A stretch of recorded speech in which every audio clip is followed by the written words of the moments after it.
নমস্কার and welcome to national affairs. আমি উৎপল। আজকে তোমাদের সামনে খুবই ইম্পর্ট্যান্ট একটা টপিক গগনযান মিশন সম্পর্কে আলোচনা করব। তো টপিকটাতে যাওয়ার আগে তোমাদের কাছে জিজ্ঞেস করবো একটা কোশ্চেনটা হলো recently died famous singer Pankaj উদাস, তো ওয়ার ডিড হি বর্ন? তো কমেন্ট সেকশনে তোমরা এর উত্তরটা করো। যার উত্তর সঠিক হবে তাকে যদি তুমি একটা হার্ট রিয়াক্ট, তাহলে তোমরা বুঝতে পারবে সঠিক উত্তর কোনটা, এবং আমি চেষ্টা করবো এর উত্তরটা ভিডিও শেষে দিয়ে দেওয়ার। তো রিসেন্টলি আমাদের প্রধানমন্ত্রী নরেন্দ্র মোদী তিনি অ্যানাউন্সমেন্ট করলেন গগনযান মিশন সম্পর্কে একটা গুরুত্বপূর্ণ তথ্যের, যে তথ্যটা আমাদের কিন্তু আগামী দিনে চাকরি পরীক্ষার জন্য খুবই ইম্পর্টেন্ট হতে চলেছে। তার জন্য ভিডিওটা স্কিপ একদম করবে না, কারণ ইম্পর্টেন্ট তথ্য কিন্তু আমি এর মধ্যে দেব। তো গগনযান মিশনে আমরা সবাই জানি যে 4 জন মানুষকে কিন্তু গগনযান মিশনে করে পাঠানো হবে আকাশে। সেই যে 4 জন মানুষের নাম অ্যানাউন্সমেন্ট করলো, বা 4 জন পাইলটের নাম অ্যানাউন্সমেন্ট করলো কারা কারা এই গগনযান মিশনে যাবে। গগনযান মিশনে যে রকেটটা ইউজ করা হবে সেটা কিন্তু LVM-3, যেটা চন্দ্রযান 3-তে ইউজ করা হয়েছিল। এই কাজটা করবে হচ্ছে ইসরো। এখানে যে ইঞ্জিনটা ইউজ করা হবে সেই ইঞ্জিনটার নাম হলো CE-20।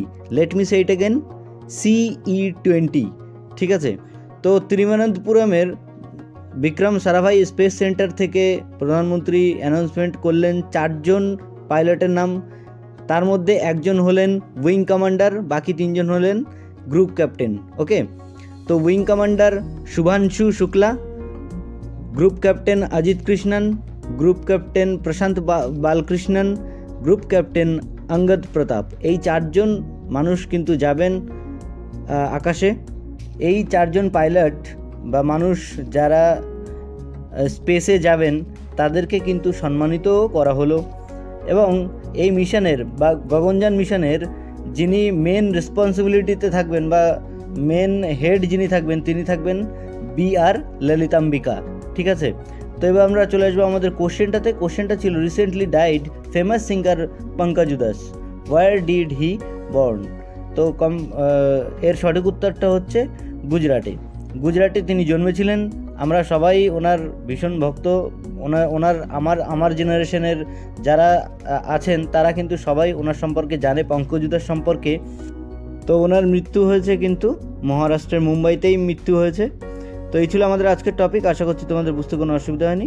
তো সামনে কোনো একটা ইম্পর্টেন্ট টপিক নিয়ে এসে আমি আবার হাজির হব। তো কারোর যদি কোনো কনফিউশন থাকে তোমরা আমাকে কমেন্ট সেকশনে জানাতে পারো। তো আজকের মতো তাহলে বাই।